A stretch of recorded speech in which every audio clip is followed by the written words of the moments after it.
Oke, silakan Yoke. Coba. Shalom Bapak Ibu Saudara. Bersyukur buat pagi hari ini. Terima kasih Tuhan, kami bersyukur buat pagi hari ini. Kembali kami boleh menikmati kebaikan. Terima kasih buat sepanjang malam yang sudah kami lalui. Istirahat dengan baik dalam penyertaan. Dan pagi hari ini dengan ucapan syukur kami bangun Tuhan, menaikkan syukur kami kepada mencari wajah, puji memuliakan nama. Terima kasih Tuhan. Ku pandang wajahmu, temukan kasihmu. Kau bukan Tuhan yang jauh dariku.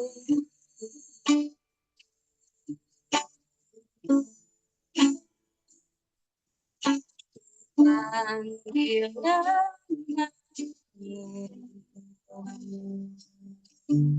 ku dekat.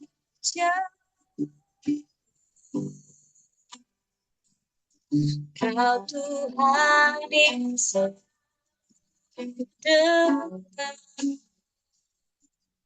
seluruh hatiku.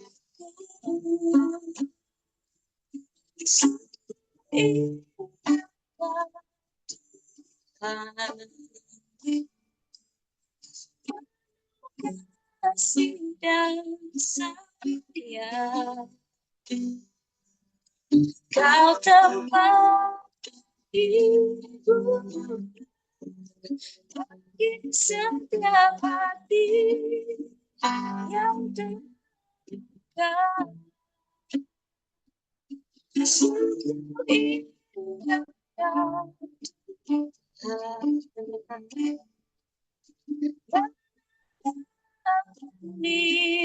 lindungan, kau sumberku bagi semua orang yang membutuhkan. Cari wajahmu Tuhan, cari wajah, temukan kasih. Kau bukan yang jauh dariku. Terima kasih Tuhan. Ku panggil namamu,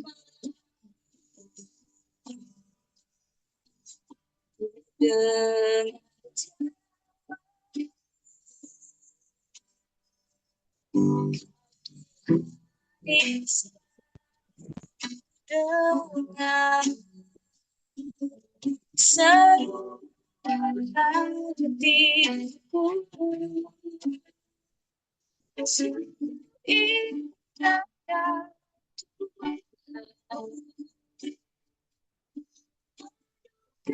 kasih dan sayang, kau tempat hidup di setiap hati yang dekat. Indah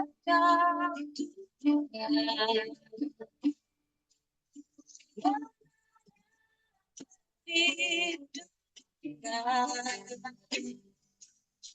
kau sumber bagi semua yang membutuhkan.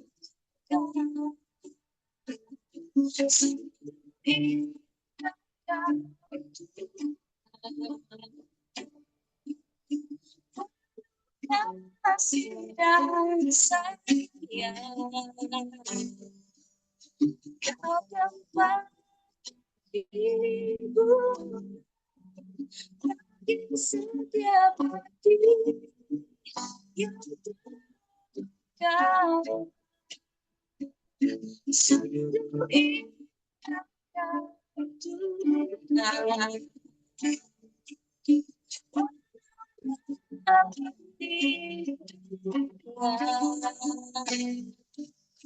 Kau sumber bagi semua yang membutuhkan. Kembali kita ulangi pujian ini. Ku cari wajah Tuhan. Ku cari wajah temukan kasih. Temukan kasih. Kau bukan yang jauh dariku.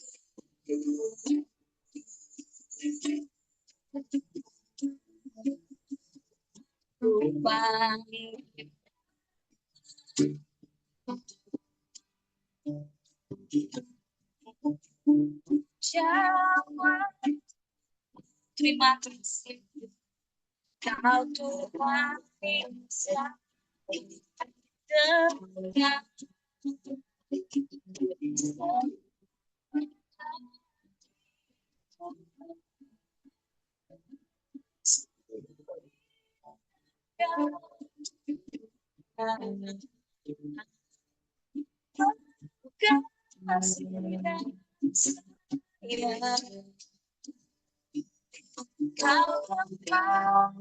Itu di setiap hati yang terdekat.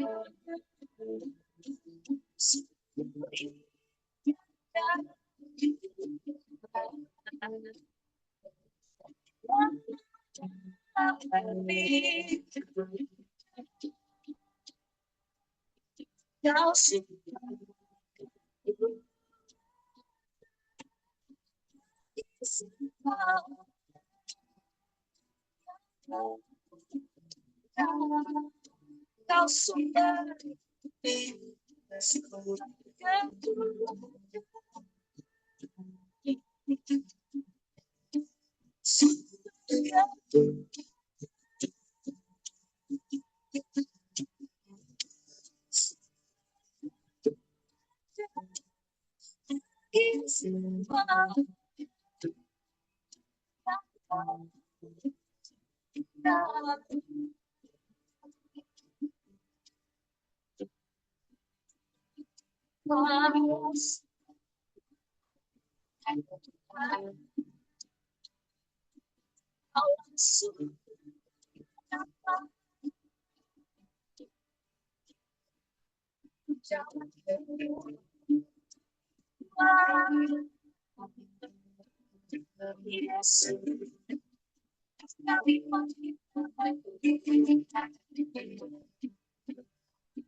Selalu dekat, selalu menyekat di hatimu.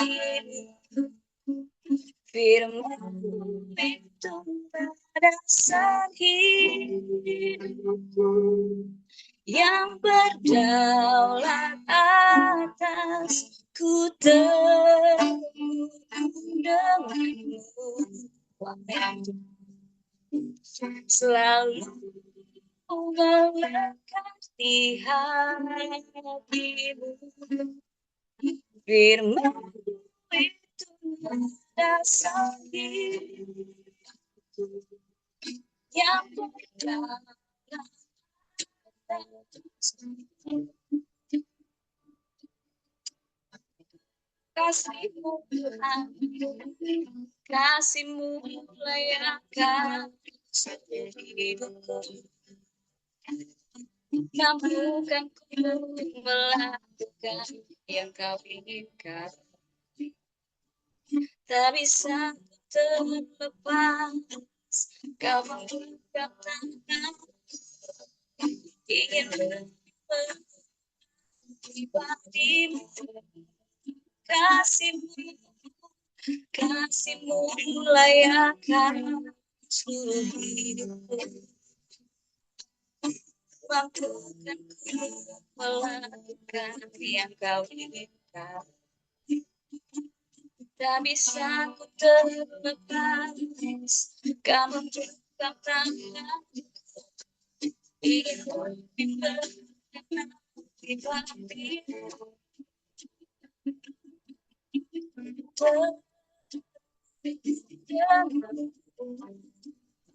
Ya, selalu melekat di hatimu.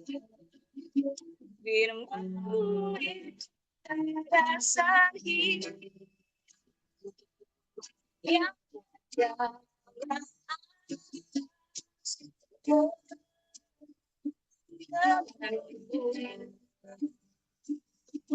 selalu melekat di hatimu. Firman-Mu itu dasar hidup yang berdaulat.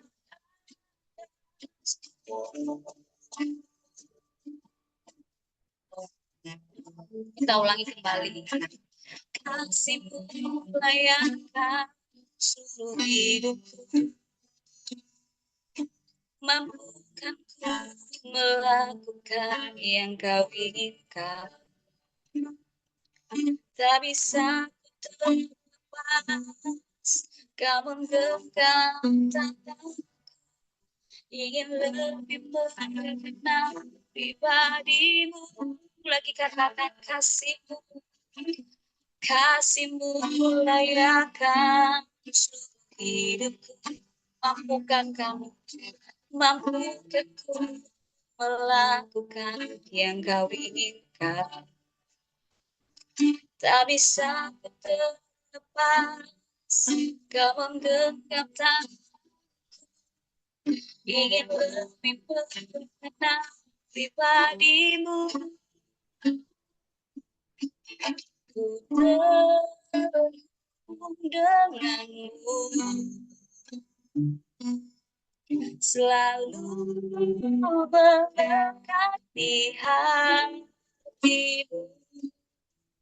Firman-Mu itu merasa hidupku, yang berdaulat ku terhubung denganmu. Selalu melekat di hatimu. Firman-Mu itu merasa hidupku, yang berdaulat atasku. Firman-Mu, Firman-Mu itu merasa hidupku, yang berdaulat atasku. Firman-Mu itu merasa hidupku, yang berdaulat atasku.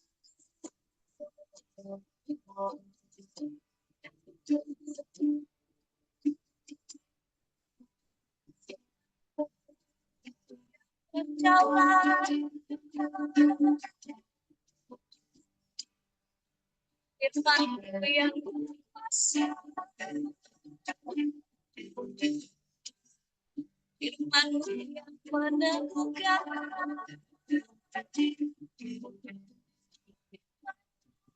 yang menguatkan hati. Tinggal dekatku, terhubung denganmu,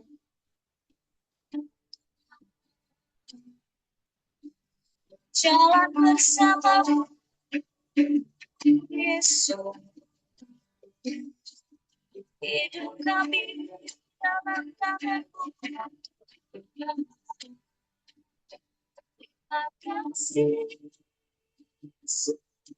terima kasih. Kami bersyukur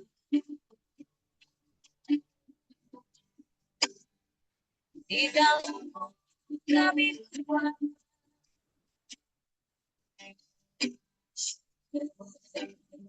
Kami sembuh, kami tidak karena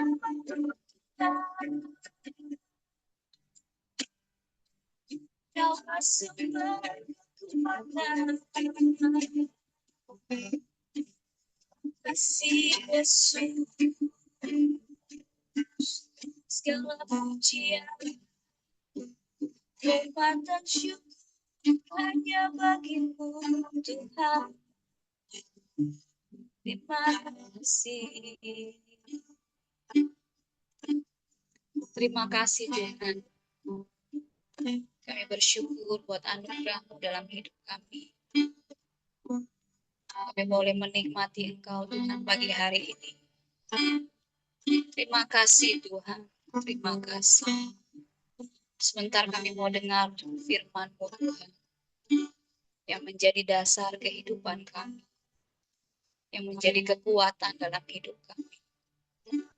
Bicaralah Tuhan pagi hari ini buat setiap kami. Kau memberkati hamba-Mu yang akan sampaikan firman-Mu pagi hari ini Tuhan. Pimpin dan tuntun, ada hikmat-Mu Tuhan buat hamba.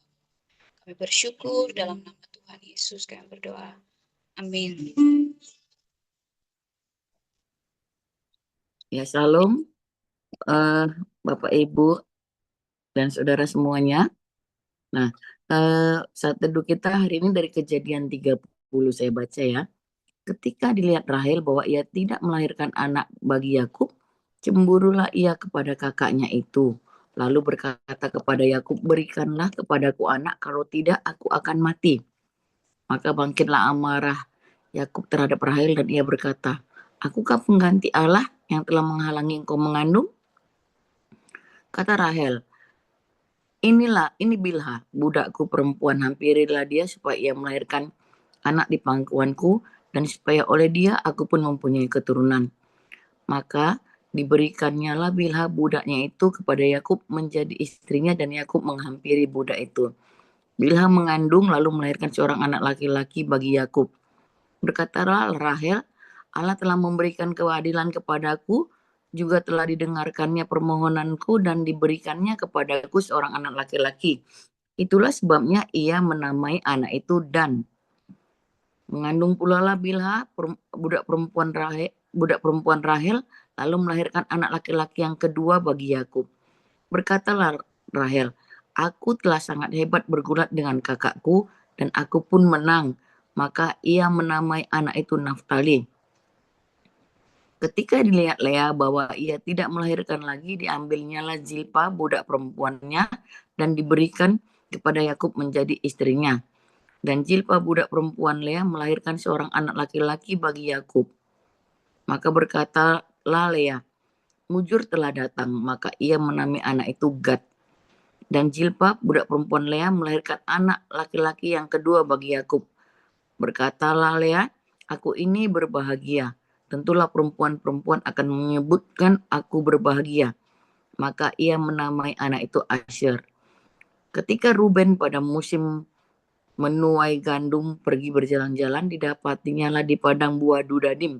Lalu dibawanya kepada Lea, ibunya. Kata Rahel kepada Lea, berilah aku beberapa buah Dudadim yang didapat oleh anakmu.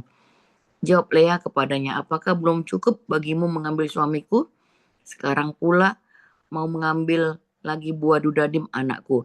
Kata Rahel, kalau begitu biarlah ia tidur dengan engkau pada malam ini sebagai ganti buah Dudadim anakmu itu. Ketika Yakub pada waktu petang datang dari padang, pergilah Lea mendapatkannya sambil berkata, engkau harus singgah kepadaku malam ini, sebab memang engkau telah kusewa dengan buah Dudadim anakku. Sebab itu tidurlah Yakub dengan Lea pada malam itu. Lalu Allah mendengarkan permohonan Lea. Lea mengandung dan melahirkan anak laki-laki yang kelima bagi Yakub. Lalu kata Lea, Allah telah memberi upahku karena aku telah memberi budakku perempuan kepada suamiku, maka ia menamai anak itu Isakar. Kemudian Lea mengandung pula dan melahirkan anak laki-laki yang keenam bagi Yakub. Berkatalah Lea, Allah telah memberikan hadiah yang indah kepadaku. Sekali ini suamiku akan tinggal bersama-sama dengan aku, karena aku telah melahirkan 6 orang anak laki-laki baginya. Maka ia menamai anak itu Jebulon. Sesudah itu ia melahirkan seorang anak perempuan dan menamai anak itu Dina. Lalu ingatlah Allah akan Rahel, Allah mendengarkan permohonannya serta membuka kandungannya. Maka mengandunglah Rahel dan melahirkan seorang anak laki-laki. Berkatalah ia, Allah telah menghapuskan aibku. Maka ia menamai anak itu Yusuf sambil berkata, mudah-mudahan Tuhan menambah seorang anak laki-laki lagi bagiku. Yakub memperoleh ternak. Setelah Rahel melahirkan Yusuf, berkatalah Yakub kepada Laban, izinkanlah aku pergi supaya aku pulang ke tempat kelahiranku, ke negeriku. Berikanlah istri-istriku dan anak-anakku yang menjadi upahku selama aku bekerja kepadamu, supaya aku pulang, sebab engkau tahu betapa kerasnya aku bekerja padamu. Tetapi Laban berkatanya, sekiranya aku mendapat kasihmu, telah nyata kepadaku bahwa Tuhan memberkati aku karena engkau. Lagi katanya, tentukanlah upahmu yang harus kubayar, maka aku akan memberikannya. Saud Yakub kepadanya, engkau sendiri tahu bahwa aku bekerja kepadamu dan bagaimana keadaan ternakmu dalam penjagaanku.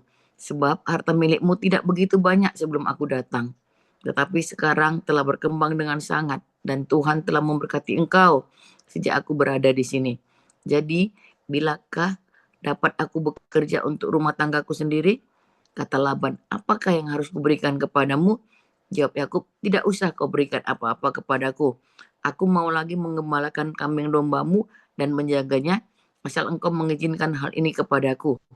Hari ini aku akan lewat dari tengah-tengah segala kambing dombamu dan akan mengasingkan dari situ setiap binatang yang berbintik-bintik dan berbelang-belang, segala domba yang hitam dan segala kambing yang berbelang-belang dan berbintik-bintik, itulah upahku. Dan kejujuranku akan terbukti di kemudian hari apabila engkau datang memeriksa upahku. Segala yang tidak berbintik-bintik atau berbelang-belang di antara kambing dan yang tidak hitam di antara domba, anggaplah itu tercuri olehku. Kemudian kata Laban, baik, jadilah seperti permintaanmu tuh. Lalu diasingkannya lah pada hari itu kambing-kambing jantan yang bercoreng-coreng dan belang-belang, dan segala kambing yang berbintik-bintik dan belang-belang. Segala yang ada warna putih pada badannya, serta segala yang hitam di antara domba-domba, diserahkannya lah semuanya itu kepada anak-anaknya untuk dijaga. Kemudian Laban menentukan jarak 3 hari perjalanan jauhnya dari antara dia dan Yakub, maka tetaplah Yakub mengembalakan kambing domba yang tinggal itu. Lalu Yakub mengambil dahan hijau dari pohon hawar, pohon badam, dan pohon berangan. Dikupasnya lah dahan itu sehingga berbelang-belang sampai putihnya kelihatan. Ia meletakkan dahan-dahannya yang dikupas di dalam palungan pada tempat minum di mana kambing domba itu datang minum. Sehingga ia tepat di depan kambing domba itu. Adapun kambing domba itu suka berkelamin pada waktu datang minum. Jika kambing domba itu berkelamin dekat dahan-dahan itu, maka anaknya bercoreng-coreng, berbintik-bintik, dan berbelang-belang. Kemudian Yakub memisahkan domba-domba itu, dihadapkannya kepala-kepala kambing domba itu kepada yang bercoreng-coreng dan kepada segala yang hitam di antara kambing domba Laban. Demikianlah ia beroleh kumpulan-kumpulan hewan baginya dan tidak ditempatkannya pada kambing domba Laban. Dan setiap kali apabila berkelamin kambing domba yang kuat, maka Yakub meletakkan dahan-dahan itu ke dalam palungan di depan mata kambing domba itu, supaya berkelamin dekat dahan-dahan itu. Tetapi apabila datang kambing domba yang lemah, ia tidak meletakkan dahan-dahan itu ke dalamnya. Jadi hewan yang lemah untuk Laban dan yang kuat untuk Yakub. Maka sangat bertambah-tambahlah harta Yakub, dan ia mempunyai banyak kambing domba, budak perempuan dan laki-laki, unta dan keledai. Ya, Bapak Ibu yang terkasih, di sini kan mengenai bagaimana Rahel dengan Leah ini saling berebut ya, maksudnya gitu. Saling berebut untuk mendapatkan anak, mendapat kasih daripada si Yakub. Nah, ketika saya baca ini, apa ya Bapak Ibu ya? Di sini dikatakan bahwa Rahel dengan Leah itu saling cemburuan gitu, saling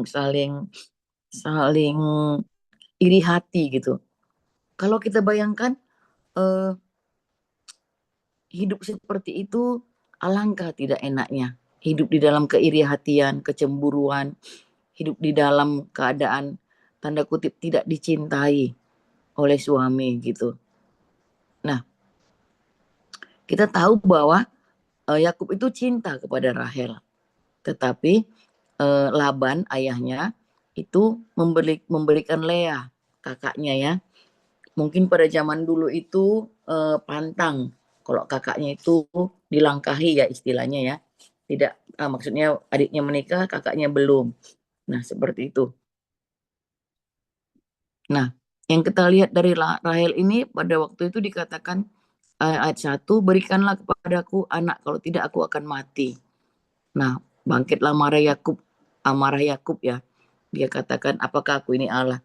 Nah, kalau kita lihat kepada Ribka itu juga perempuan mandul sebelumnya. Dan ketika saya cari-cari, ternyata Ribka itu menunggu si anak Ribka itu Esau dan Yakub ya. Ternyata menunggu itu selama 20 tahun. Baru Esau dan Yakub itu ada gitu. Nah, jadi Rahel ini tidak sabaran. Ya, saya bisa maklum tidak sabaran karena sudah dilihatnya kakaknya punya anak 4 orang ya, gitu. 4 orang begitu. Jadi apa istilahnya ya? Jadi dia cemburu, dia marah, dia apa segala macam itu berkecamuk lah di hatinya. Tetapi yang jadi ini bukan satu, maksudnya gini, kejadian 30 ini ditulis tentang Rahel dengan Lea ini bukan suatu teladan yang harus kita ikuti, tapi suatu pelajaran kehidupan yang harus kita pelajari dan kita eh, apa ya, kita ambil hikmatnya gitu. Coba kita bayangkan kita hidup selama Laban itu 20 tahun tinggal di Padang Haran ya sama si Laban ya gitu. Jadi 7 tahun pertama si Rahel, 7 tahun ya si Lea, 7 tahun kedua si Rahel. Nah, bisa kita eh, itu kan bahwa hampir 10 tahun, 7 tahun Rahel, taruh 3 tahun kemudian atau berapa tahun kemudian dia mendapatkan Yakub. Nah, hampir 14 tahun Rahel itu dan Lea itu saling hidup dalam kecemburuan, dalam iri hati. Nah, yang jadi pertanyaannya, apakah hal ini masih ada di dalam kehidupan kita? Kita cemburu, kita iri hati, kita itu iri hatinya ya mungkin dengan tetangga, mungkin dengan saudara. Ini pada umumnya bisa dalam hal keuangan ya, dalam harta kekayaan gitu ya.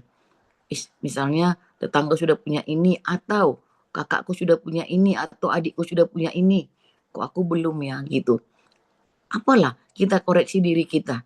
Apakah ada kecemburuan itu atau iri hati itu? Apakah hidup kita tidak damai sejahtera? Apakah kita tidak merasa cukup dengan apa yang sudah Tuhan berikan pada hari ini untuk kita? Ya, bukan berarti kita itu apa ya, sudahlah terima nasib aja. Bukan, maksud saya itu bukan seperti itu. Artinya ketika kita sudah bekerja keras, ketika kita sudah berdoa, ketika kita sudah melakukan segala apa kita, dan ketika ambisi atau keinginan hati kita belum terpenuhi, apakah kita tetap memiliki damai sejahtera? Ini penting ya Bapak Ibu. Nah, waktu saya baca ini saya bilang, Tuhan dapat hikmat apa dari sini Tuhan? Gitu. Tapi ternyata memiliki hati yang damai sejahtera itu, memiliki ketenangan itu. Nah, berbeda dengan Ribka. Ribka itu bisa dikatakan berdoa selama 20 tahun. Tetapi Rahel ini tidak sabaran sehingga dia memberikan budaknya. Ya, nah, nggak tahu apa yang diajarkan Yusuf, salah nih, Yakub kepada istrinya tentang pengharapan kepada Tuhan gitu. Karena apa? Karena dia ini lagi tinggal di Padang Haran gitu, jauh daripada negeri nenek moyangnya. Nah, jadi Bapak Ibu perlu sekali kita koreksi hati kita. Pertama koreksi hati kita ya. Apakah kita masih hidup dalam damai sejahtera? Ketika keinginan kita, tujuan kita ini mengenai memiliki sesuatu itu mengganggu kita gitu. Sehingga kita misalnya kita lihat, kita bilang sama suami kita, ini kita belum ada, itu kita belum ada. Nah, yang harus kita ingat apa? Jika ada makanan dan pakaian cukuplah. Tapi kalau misalnya Tuhan izinkan kita mendapat lebih, biarlah kita memperolehnya dengan memiliki damai sejahtera. Bukan seperti Rahel dengan Lea ini, saling bergelut gitu, saling bergelut. Nah, saya dapatnya ketika saya baca tadi dapatnya begini ya, Bapak Ibu ya. Rahel itu ngotot supaya dapat anak, ya enggak? Ngotot dia supaya dapat anak karena dia mandul. Nah, bagaimana dengan kita anak rohani? Apakah kita ngotot untuk melahirkan anak rohani? Gitu. Tadi waktu saya baca, teringat ada kata anak rohani, ada kata keturunan rohani. Nah, anak rohani ini sekalipun kita tidak punya anak secara jasmani, tetapi kita harus memiliki anak secara rohani. Artinya apa? Kita harus bisa memuridkan orang lain gitu. Memuridkan orang lain. Kita harus punya anak secara rohani. Nah, secara profetiknya ini bagi saya ya, Rahel ini benar juga, kalau tidak punya anak lebih baik aku mati. Tetapi dia salah meminta, dia salah mintanya kepada Yakub ya, bukan kepada Tuhan ya. Nah, kita harus seperti itu. Coba kita koreksi diri kita. Adakah anak rohani kita? Adakah anak yang rohani yang sedang kita bina untuk dia menjadi pengikut Kristus? Memang terlebih dahulu harus anak-anak kita, anak jasmani kita, ya. Kita memberikan teladan. Nah, menjadikan dia anak rohani itu harus dengan teladan gitu, harus dengan teladan, harus dengan pokoknya kita binalah. Jadi ini pernyataan profetiknya ya Bapak Ibu, bahwa gelisahkah kita ketika kita belum memiliki anak rohani? Nah itu yang harus kita tanamkan di hati kita. Marilah kita lihat satu keluarga atau satu orang atau apa untuk kita itu apa namanya kita didik, kita muridkan lah istilah kita ya, kira-kira begitu. Nah jadi saya tidak menerangkan bagaimana lagi Rahel dengan itunya cemburu dengan segala macamnya, karena ini urusan perempuan kalau dari segi ini ya gitu. Nah jadi ketika tadi saya lihat, apakah Allah memang menetapkan 12 suku Israel ini pada awalnya, sehingga kan ini kan 12 suku Israel ya, asal muasal dari 12 suku Israel. Ternyata Allah tidak menetapkan ini, kejadian ini Allah tidak menetapkannya dari awal. Cuman dikatakan akan bertambah banyak, keturunanmu akan bertambah banyak, memenuhi bumi. Apakah harus seperti ini jalannya? Belum tentu. Belum tentu gitu. Jadi pernikahan kita itu bisa karena keputusan kita, bisa juga karena apa? Karena kehendak Allah. Nah, ini pelajarannya saya dapat lagi. Mari kita ajari anak-anak kita untuk kita doakan anak-anak kita supaya mereka menemukan pasangan yang daripada Tuhan. Itu dia yang saya dapat juga. Jadi kita kalau kayak Pak Yong bilang kita agak ya terlibat apa segala macam ya untuk teman hidup anak kita. Tapi kita kok zaman sekarang ini kan susah anak kita dibilangin ya. Nah, kita doakan terus, kita doakan terus, kita doakan terus. Nah, kita ngobrol pelan-pelan sama anak kita. Kita ngobrol pelan-pelan mengenai rumah tangga yang harus dia jalani itu, misalnya orang yang takut akan Tuhan, yang sungguh-sungguh akan Tuhan. Nah, jadi yang saya dapat itu ya Bapak Ibu, bahwa kita harus ngajarin anak kita juga untuk mempunyai pasangan yang takut akan Tuhan. Yang pertama tadi bahwa kita memiliki damai sejahtera ketika keinginan kita, ambisi kita belum terpenuhi, kita memiliki damai sejahtera, bukan iri hati, bukan cemburu, bukan kedengkian. Kita lihat orang udah lebih dari kita secara materi atau apa, kita hidup di dalam tidak damai sejahtera. Jadi kita harus memiliki damai sejahtera ketika kita belum mendapatkan apa yang diinginkan oleh hati kita. Kedua, kita harus memiliki anak rohani. Kita harus memiliki anak rohani, gitu. Kita harus melahirkan keturunan rohani, gitu. Pasti bisa, pasti bisa. Sedangkan sekarang bayi tabung ada ya, gitu. Nah, jadi ini yang harus kita apakan yang kedua. Yang ketiga itu saya dapat ini yang dari perikop pertama itu apa ya Bapak Ibu? Yakub itu harus tegas sebenarnya gitu. Harus tegas gitu. Harus tegas, harus ambil komando gitu. Kalau di sini kan kita lihat kayak kurang berperan Yakub, nggak tahu lah kalau ada terjemahan lainnya, kayak kurang berperan Yakub. Itu sama seperti Abraham kan, ketika dikasih si Sarah Hagar, dia hampiri, lalu terjadilah keributan sampai akhir zaman. Ya, itu Timur Tengah kan masih ribut sampai akhir zaman ini, gara-gara Abraham lah itu. Karena keputusan dia, gitu. Nah, jadi Bapak Ibu, keputusan kita bisa menentukan akibatnya jauh ke depan.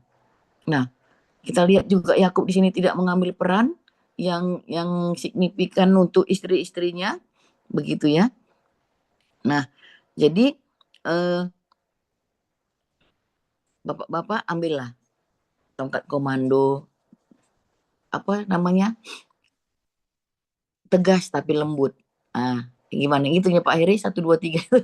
Nah, tegas tapi lembut, gitu, bukan dengan otoriter ya.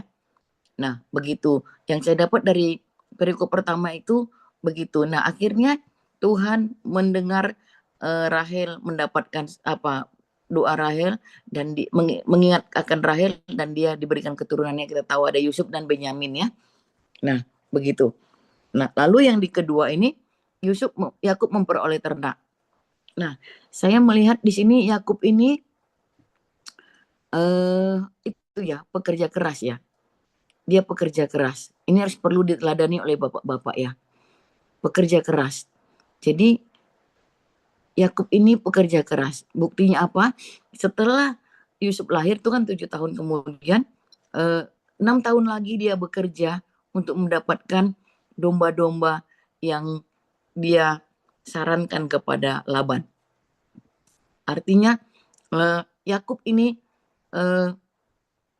berubah ya, dari yang menipu dia bekerja keras. Kan dia menipu ya kemarin sama Esau ya.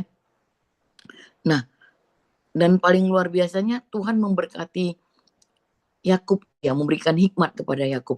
Jadi Yakub ini bilang, apa upah yang harus kuberikan? Kata Laban, tidak usah, aku akan bekerja kepadamu lagi, tetapi singkirkanlah segala kambing domba yang berbelang-belang, singkirkanlah. Yang tinggal yang putih saja atau yang tidak berwarna. Selain hanya satu warna begitu.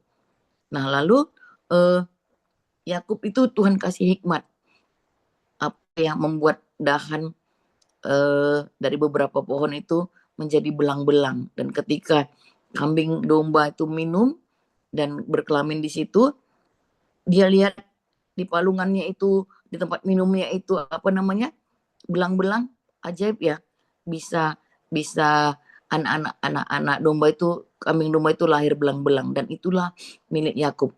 Dan itu banyak, dan Yakub ini pintar, mana kambing domba yang keren-keren barulah dibuatnya dahan itu. Kalau yang lemah, yang apa segala macam, dia tidak buat. Nah, di sini yang saya dapat sih ya, pertama harus bekerja keras dan harus berdoa, memiliki hikmat, meminta hikmat kepada Tuhan gitu. Di dalam pekerjaan-pekerjaan kita harus mengandalkan Tuhan, kita harus minta hikmat, kita minta pertolongan. Bapak-bapak harus mengatakan, bukan karena kuat dan gagahku aku memperoleh semua ini, itu semua karena Tuhan gitu. Dan akhirnya kita lihat bahwa Yakub itu apa, dikatakan di ayat terakhir, maka sangatlah bertambah-tambah harta Yakub, dan ia mempunyai banyak kambing domba, budak perempuan dan laki-laki, unta dan keledai. Nah, ketika Yakub itu bekerja keras ya, dan Yakub tahu itu semua karena anugerah Tuhan semata, karena dia katakan ada dikatakan di ayat sebelumnya bahwa karena Tuhan, ada kata-kata Tuhannya ya. Jadi Yakub itu tetap mengandalkan Tuhan di dalam pekerjaannya. Jadi Bapak-bapak perlu hikmat Tuhan, perlu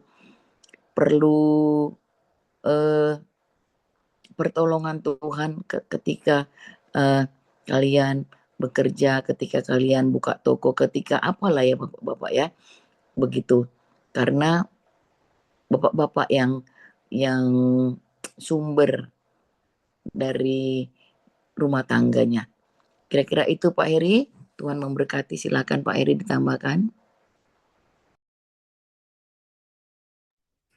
Oke, terima kasih untuk Bu Ramli. Maaf nanti kalau agak terganggu karena suara motor sering lewat depan rumah ini.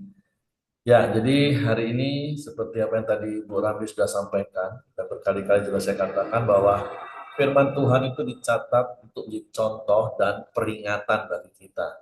Tentu ada hal-hal yang harus kita lakukan, kita contohi dari apa yang dicatat firman Tuhan untuk kita lakukan karena itu adalah hal yang baik.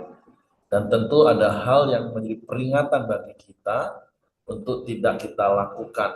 Karena kita melakukan firman itu sendiri. Artinya firman itu diperingatan untuk kita tidak lakukan. Nah, waktu kita tidak lakukan peringatan itu, saat itulah berarti kita melakukan firman. Nah, sama seperti kisah di dalam Kejadian pasal 30 perikop yang pertama tadi tentunya. Apalagi kalau secara umum general kan, tadi kan Ibu Ramli sudah sampaikan. Jangan sampai ada iri hati, karena iri hati itu akan menimbulkan persaingan yang gak sehat, yang akan menghalalkan segala macam cara, dan tentulah iri hati, persaingan itu akan menimbulkan luka satu dengan yang lain, saling melukai, saling menyerang. Itu menjadi peringatan bagi kita. Nah tentu khususnya untuk bapak-bapak, ya sesuai dengan firman Tuhan yang Yesus sampaikan di Matius 19, sejak semula tidaklah demikian. Karena yang Tuhan tetapkan itu kan pernikahan monogami sejak semula.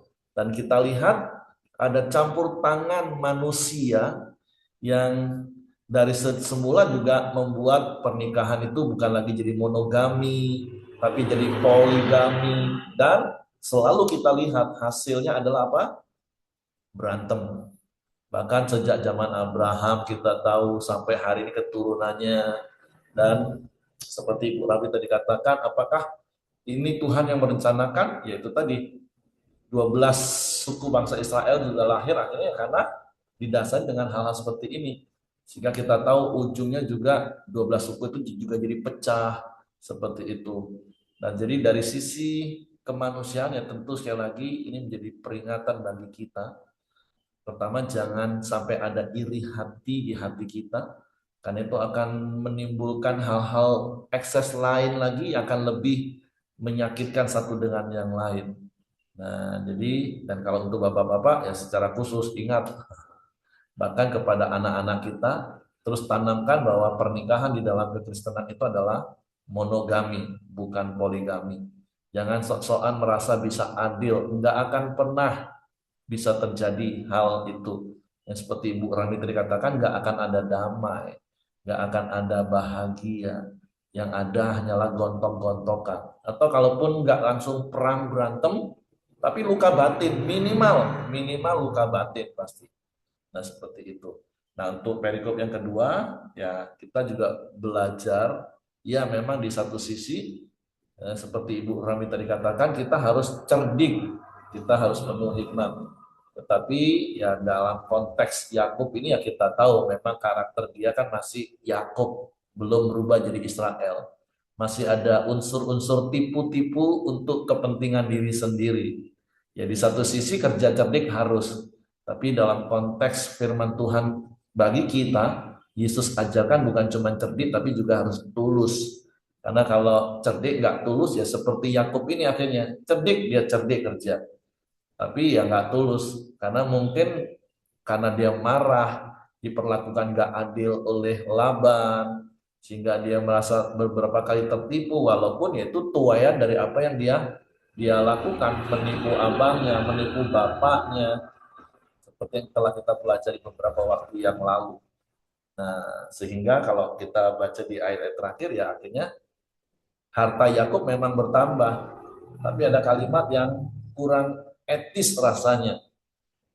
Sehingga yang kuat jadi milik Yakub, yang lemah jadi milik Laban. Nah itu ada hal yang nggak tulus di hati Yakub. Nah itu yang harus kita juga jaga. Kita cerdik harus, kerja cerdik harus, tapi harus tulus hati. Itu yang harus kita jaga juga, supaya kita tidak menjadi orang yang licik, egois, mementingkan diri sendiri seperti Yakub. Nah, ini menjadi peringatan juga bagi kita tentunya. Tapi untuk kerja smart, kerja cerdik itu harus, apalagi di tengah-tengah situasi dunia yang semakin sulit sukar ini. Kalau kita nggak dituntun oleh hikmat Tuhan, nggak memiliki hikmat yang daripada Tuhan, akan sulit menghadapi situasi yang sulit dan semakin sulit ini. Tapi jadi mari terus andalkan Tuhan, berharap kepada Tuhan di dalam melakukan aktivitas pekerjaan kita, dan tetap memiliki ketulusan hati supaya tidak ada iri hati di dalamnya. Oke, itu saja yang saya tambahkan. Terima kasih untuk Ibu Ramli. Saya kembalikan kepada Kau Joni Samuel. Ya, shalom semua. Kalau tidak ada yang menambahkan, kita akan masuk dalam doa kita pagi hari ini. Bapak, terima kasih. Kami bersyukur Tuhan di pagi hari ini kami boleh terus bersama-sama bersekutu, memuji, memuliakan Engkau. Kami Tuhan boleh terus belajar kebenaran firman-Mu Tuhan. Biarlah firman-Mu terus tinggal dalam hidup kami Tuhan. Sehingga kami boleh menjadi murid-murid-Mu Tuhan, terus mempraktekkan kebenaran firman-Mu dalam setiap kehidupan kami. Tuhan, kebenaran-Mu terus menuntun kami untuk menjadi sempurna seperti Kristus. Terima kasih Tuhan Yesus. Kami bersyukur firman-Mu pagi hari ini yang mengingatkan kami Tuhan taat dan setia kepadamu Tuhan, untuk belajar terus Tuhan mengikuti setiap rencana-Mu. Seperti Engkau memberkati Yakub Tuhan dan menuntun setiap langkah hidupnya. Engkau juga menuntun setiap langkah hidup kami. Hidup kami boleh terus menjadi berkat bagi banyak orang Tuhan. Engkau juga berkati Mbak-Mu Ibu Ramli yang sudah menyampaikan kebenaran firman-Mu. Terus pakai Ibu Ramli Tuhan dalam setiap pelayanannya dimanapun dia berada Tuhan, dampingi Ramli Tuhan, tuntun dan pimpin. Kau taruhkan hikmat, bijakan Tuhan, menjadi ibu yang baik buat anak-anaknya Tuhan, menjadi istri yang baik buat Pak Ramli Tuhan. Terima kasih Tuhan, kamu berkati Pak Ramli bersama Pak Ramli dan anak-anak mereka, keluarga mereka boleh menjadi berkat dimanapun mereka melayani Kau. Terima kasih juga Tuhan Yesus, Kau juga berkati kami semua yang pagi hari ini sudah mendengarkan kebenaran firman-Mu. Tuhan, Kau terus menuntun langkah hidup kami. Hidup kami Tuhan boleh menjadi berkat dan teladan bagi banyak orang Tuhan. Kau memberkati setiap usaha pekerjaan kami Tuhan, Kau menuntun setiap langkah hidup kami. Terima kasih juga Tuhan Yesus, pagi hari ini kami terus berdoa Tuhan, khusus Koko Wijaya Tuhan yang Kau memberkati, adalah Tuhan di masa tuanya Tuhan. Kau terus memberi dia kesehatan dan kekuatan dan pemulihan kesehatannya Tuhan terus berjalan Tuhan. Sehingga Tuhan, dia boleh melihat setiap kebaikan dan kemurahan. Kau berkati anak-anak dan cucu-cucunya merawatnya Tuhan. Terima kasih pagi hari ini juga terus berdoa, bersatu hati berdoa Tuhan, buat pemimpin-pemimpin ibadah kami Tuhan, buat penatua-penatua kami Tuhan, buat hamba-hamba-Mu yang melayani khususnya di Pelita Community Tuhan. Di kota maupun di cabang-cabang Tuhan, Kau memberkati, mengurapi mereka semua Tuhan. Kau menaruhkan mereka roh hikmat untuk menuntun, mengajar, jemaat-jemaat yang mereka pimpin Tuhan. Terima kasih Tuhan Yesus, Kau memberkati seluruh jemaat Pelita Community Tuhan. Untuk mereka terus tertanam dalam kebenaran firman-Mu dan mengikuti setiap apa yang Kau kehendaki buat hidup mereka ya Pak. Terima kasih Tuhan Yesus. Kami juga berdoa Tuhan untuk Food Pelita Community Tuhan.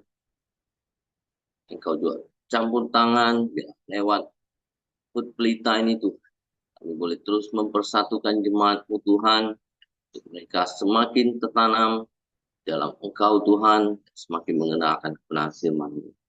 Lewat acara HUT ini Tuhan, kami boleh menjangkau jiwa-jiwa bawahnya padamu ya. Terima kasih Tuhan Yesus. Pagi hari ini juga kami berdoa buat bangsa dan negara kami Indonesia Tuhan. Engkau berikan keamanan dan kesejahteraan-Mu buat bangsa dan negara kami Indonesia, Tuhan. Engkau juga berkati pemimpin-pemimpin bangsa kami, Tuhan. Mulai dari presiden, para menteri dan stafnya, gubernur, bupati, dan wali kota, dan seluruh jajarannya. Engkau menaruhkan roh hikmat dan roh takut akan Engkau, sehingga mereka boleh memimpin bangsa kami dengan adil dan benar.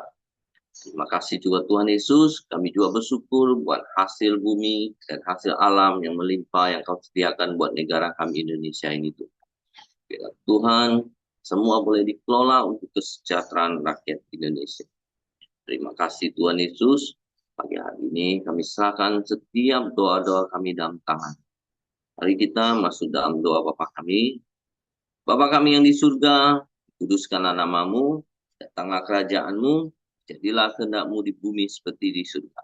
Berikanlah kami pada hari ini makanan kami yang secukupnya, dan ampuni kami akan kesalahan kami, seperti kami juga mengampuni orang yang bersalah kepada kami. Dan janganlah membawa kami ke dalam pencobaan, tapi lepaskanlah kami daripada yang jahat. Karena Engkaulah yang mempunyai kerajaan dan kuasa dan kemuliaan sampai selama-lamanya. Amin. Terima kasih Bapa, kami bersyukur kepadamu Tuhan, biarlah segala anugerah yang baik yang berasal daripadamu itu memenuhi setiap hati kami pada hari ini Tuhan. Tuntunlah langkah kami sepanjang hari ini dan biarlah apa yang kami kerjakan itu mempermuliakan namamu. Terima kasih Bapa, di dalam nama Yesus kami mengucap syukur. Haleluya. Amin. Oke, semangat pagi, selamat beraktivitas, Tuhan memberkati. Terima kasih Bu Ramli. Ya Pak. Bapak. Oh iya. Ada yang mau dibilang Bu Nova? Terima kasih Bu. Bu Nova, karena tanggal 2, tanggal 3 ada acara ya di Jambi untuk guru ya.